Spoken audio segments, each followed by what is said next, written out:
नमस्कार बंधुरा welcome to cooking with इচ্ছে।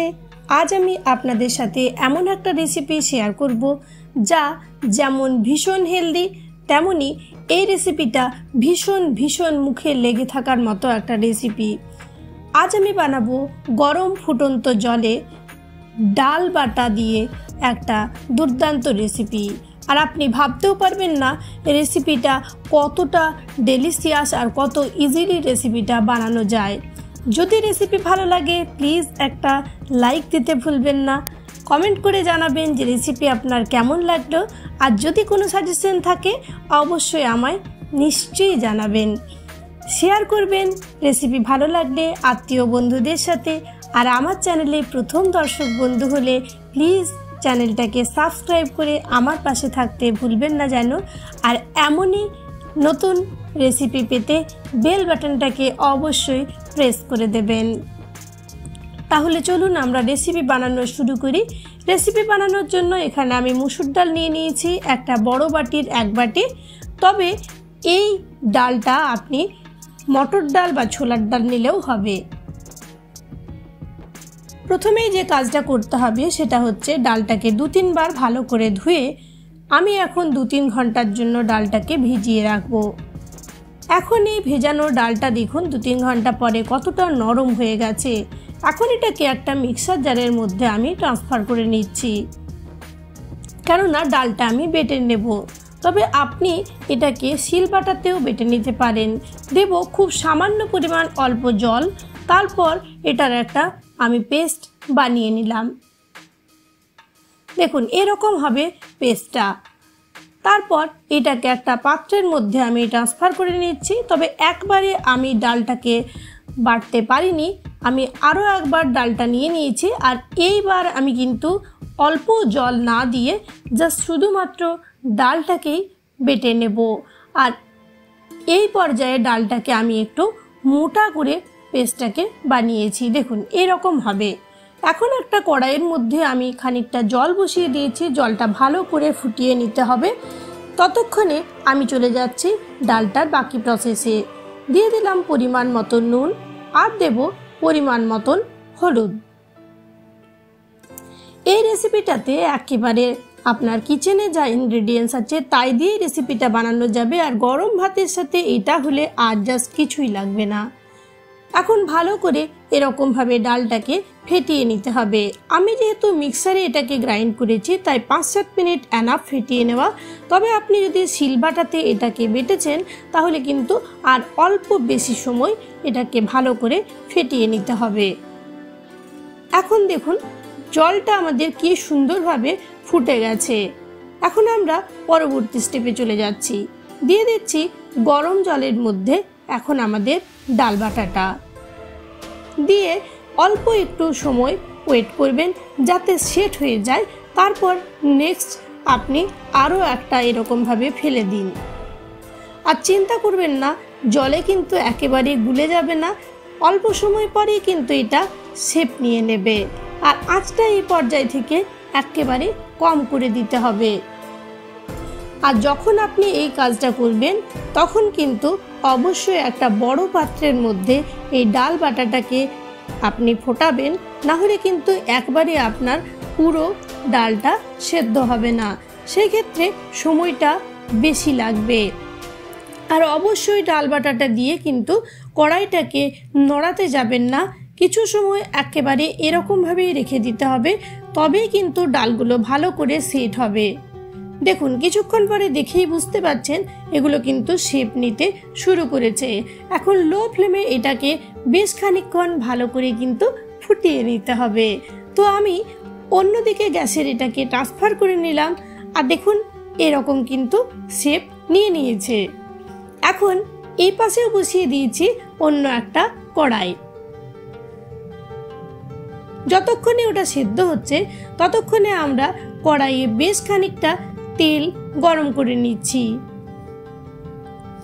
তেলটা যখন ভালো করে গরম হয়ে গেছে তখন লম্বা লম্বা করে কেটে রাখা আলু আমি কড়াইয়ে অ্যাড করে দিলাম। আলুগুলোকে অল্প একটু সময় ফ্রাই করে নেব। তবে খুব ফ্রাই করার দরকার নেই, জাস্ট শ্যালো ফ্রাই হলেই চলবে। আলুগুলো আমাদের খুব সুন্দরভাবে ফ্রাই হয়ে গেছিল। এখন এই আলুগুলোকে আমি তুলে নেব।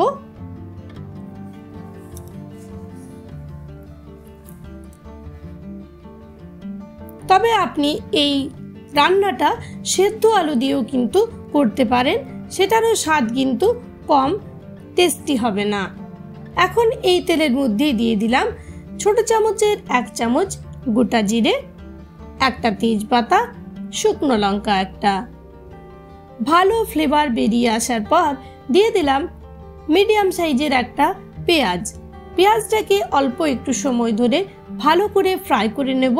তো লো ফ্লেমে পেঁয়াজটার কালারটা চেঞ্জ হওয়া অবধি আমি এটাকে ফ্রাই করে নিলাম। দেখুন কি সুন্দরভাবে আমাদের পেঁয়াজটার কালারটা চেঞ্জ হয়ে গেছে। এই পর্যায়ে প্রথমেই যে কাজটা করতে হবে সেটা হচ্ছে আলুগুলো দিয়ে দিতে হবে।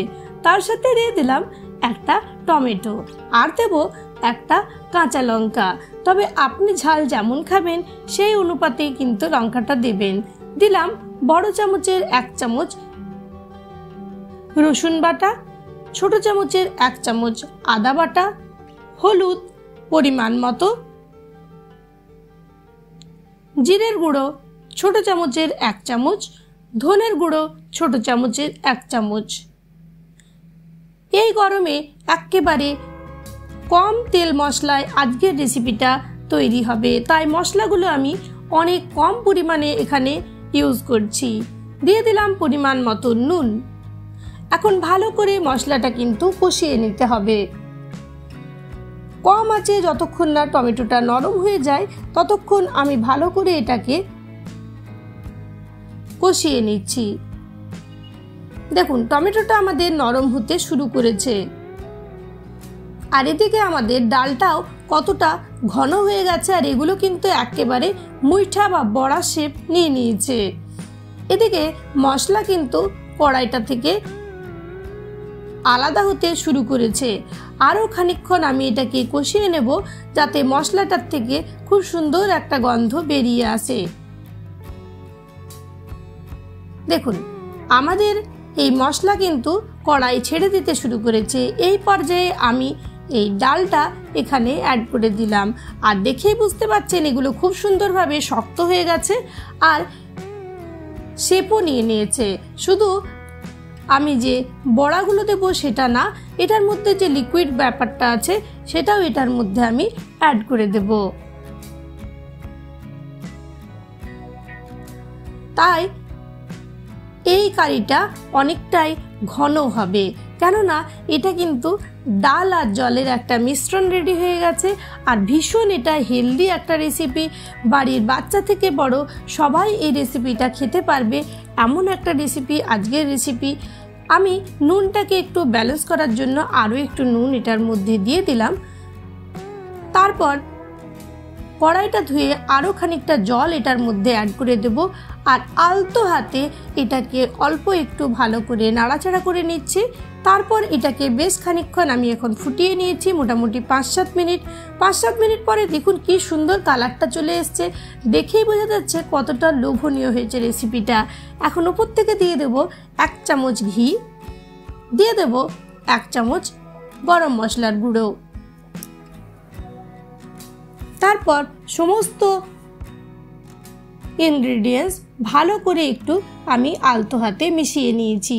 এই পর্যায়ে কিন্তু একেবারে আমাদের রেসিপি রেডি হয়ে গেছে। এখন এটাকে আঁচটাকে বন্ধ করে 5 মিনিট ঢেকে রাখবো স্ট্যান্ডিং টাইমে সমস্ত ফ্লেভার অ্যাড করার জন্য।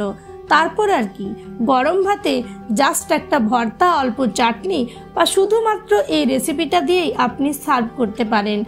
গ্যারেন্টি দিচ্ছি বাচ্চার থেকে বড় বাড়ির সবাই এই রেসিপিটা ভীষণ এনজয় করে খাবে আর বারে বারে এই রেসিপিটার রিকোয়েস্ট আপনাকে করবেই করবে। আশা রাখছি আজকের রেসিপি আপনার ভালো লেগেছে। অবশ্যই একদিন এই রেসিপিটা বানান। সবাই ভালো থাকবেন, সুস্থ থাকবেন। গরমে যতটা সম্ভব কম তেল মশলার খাবার খাবেন। ধন্যবাদ ভিডিওটা ফুল ওয়াচ করার জন্য।